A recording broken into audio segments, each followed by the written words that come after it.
After days of protests at the Dibamba Littoral Region, truck drivers have agreed to resume the activity tomorrow, Thursday. This after negotiations with the divisional officer of Dibamba SGO for Senegal Maritime Division and the Ministry of Mines. The drivers since Monday had engaged in a protest against quarry tax increase and constant police harassment and multiple control posts.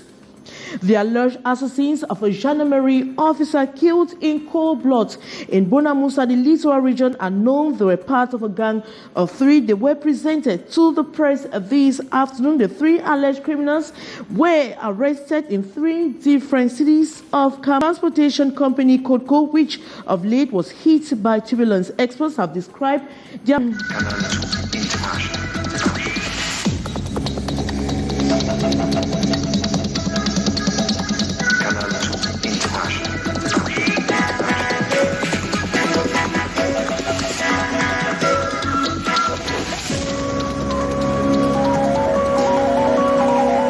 have agreed to resume the activity tomorrow, Thursday. This after negotiations with the divisional officer of Dibamba, senior divisional officer of Senegal Maritime Division, and the Ministry of Mines. The drivers since Monday had engaged in a protest against quarry tax increase and constant police harassment and multiple control posts. More in the following story.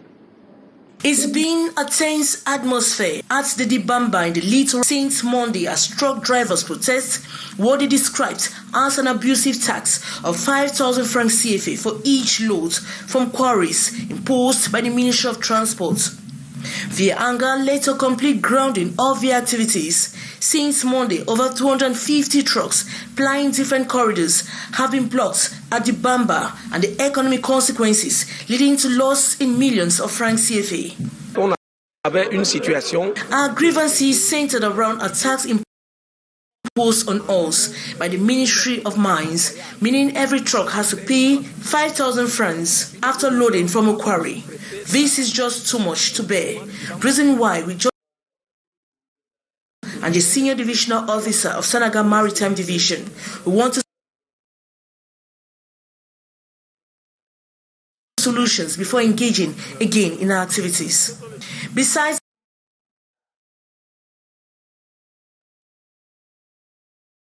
the 5,000 francs imposed tax for each load from quarries,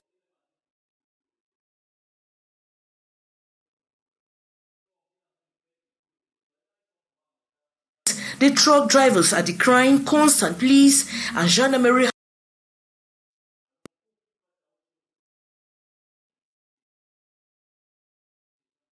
harassment and multiple controls on different corridors. Huge amounts of money are extorted from them from uniform officers.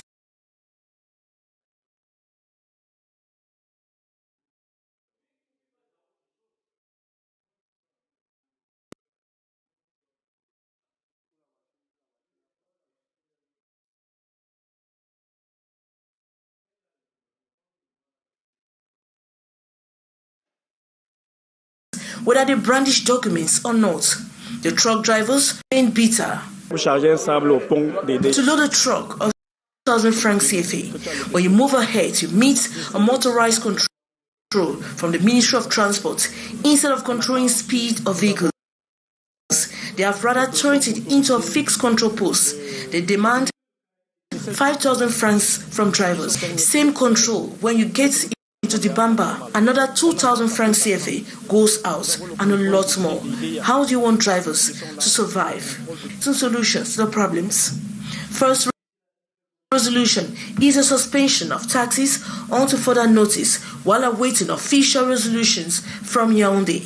For now, the truck drivers have agreed to resume their activities Thursday. They are bent on ensuring government resolves their problems once and for good. After much hue and cry, there are hopes that the construction of the Babaju-Bamenda Road will soon be completed. The optimism has been heightened by the visit of the Minister of Public Works yesterday, and the people already asking more. We'll be happy the way the road will Those are the expectations of the Santa population, anxiously awaiting the completion of the Babaju-Bamenda Road. On a one-day official visit, the Minister of Public Works has on Tuesday allayed their fears, stating that construction works are on a good footing. Oliver Twisted, the mayor of Santa, is already thirsty for more roads. I am pleading to His Excellency the Minister of Public Works to use his lovely generosity to extend roads from my 11 to our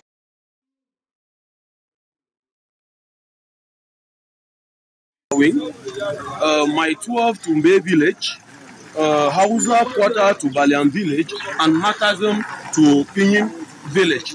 Emmanuel Ganu Jumisi crossed the threshold into the northwest region at Matazem in Santa subdivision and went straight to visiting the quarry sites of the contractors and the stretches of roads Matazem to Welcome to Bamenda, and from Welcome to Bamenda to the Shantabia Foundation School upstation.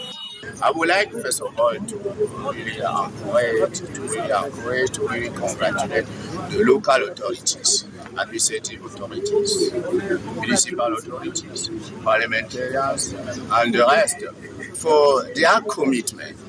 You could realize that the work has been implemented, the work has been executing work without any difficulty. Right in the hearts of Bamenda, the roads are in very bad shape, reason why the works shall be extended to cover some parts in the urban center. The all-new tarred Bambui-Bambili road leading to the University of Bamenda also attracted a quick trip of the minister. We must appreciate the Minister of Public Works because the government has constructed it, but the sustainability of it don't depend on the population. A few loopholes in the project. And the alleged assassins of a gendarmerie officer killed in cold blood in Bonamusa, the littoral region, are known. They were part of a gang of 3 that were presented to the press this afternoon. The 3 alleged criminals were arrested in 3 different cities. El Umaru, motorbike rider, arrested in Bolowa. Abdulaziz, 22-year-old gang leader, arrested in Douala. The reconstitution of facts took place today at the building in Self Newscast. And managers have been appointed to run the affairs of the Cameroon Oil and a transportation company, Codco, which of late was hit by turbulence. Experts have described the appointments as a strong move to end the crisis. More on the story with our reporter, Gladys Ambu Diba. The appointment of new managers at the Cameroon Oil and Transportation Company, Codco, on July 4, 2023, comes a couple of weeks after threats on the company by Savannah Energy that created tensions between Cameroon and Chad. Cameroonian-born Bako Aruna, new general manager, and Chadian Daoussa Debi, deputy general manager, will henceforth co-manage the affairs of the company. The appointments have been seen by experts as a positive move towards the end of the cacophony. It's a proof that definitely the crisis is over. That's the main thing, because if definitely these two governments did not agree, then we could not have got the manifesting unhappiness, and they are still contesting certain things. But I think the main actors are the two governments. And threatened to shut down the pipeline. Unfortunately, the directors representing the company were dismissed on grounds that they do not have right to own shares, according to Codco status. An action which experts... This pipeline is passing through Cameroon. We are talking about 918 kilometers. I think it is more, something about 900 kilometers, because the greatest got to pay to Cameroon. So this was at the beginning. The agreement was that Cameroon will be having 5% share within Codco. The board meeting took place under tensions. Codco's offices in Douala remained closed for 2 days as the staff were asked to work from home. Several health centers and clinics said to be operating on illegal basis have been shut down in the Douala 4 council area. Most of the illegal serve the public. Some employ untrained and unqualified staff and work in dubious and dangerous hygiene. More in the following story.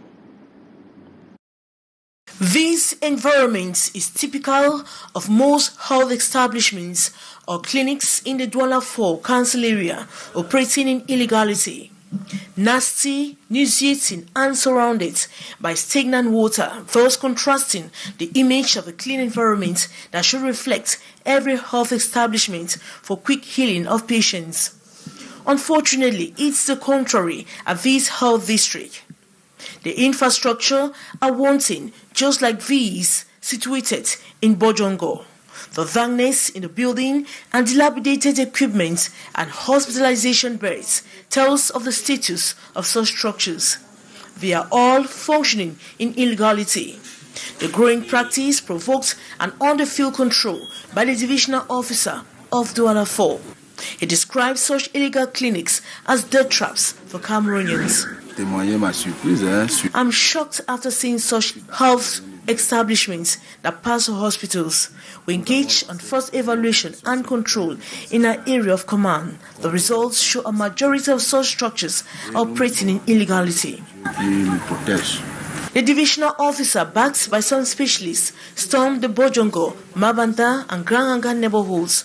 Clinic after clinic, they checked the equipment, pharmacy, hospitalization wards, authorization documents, and also questioned the personnel on the mastery of health issues and license to operate.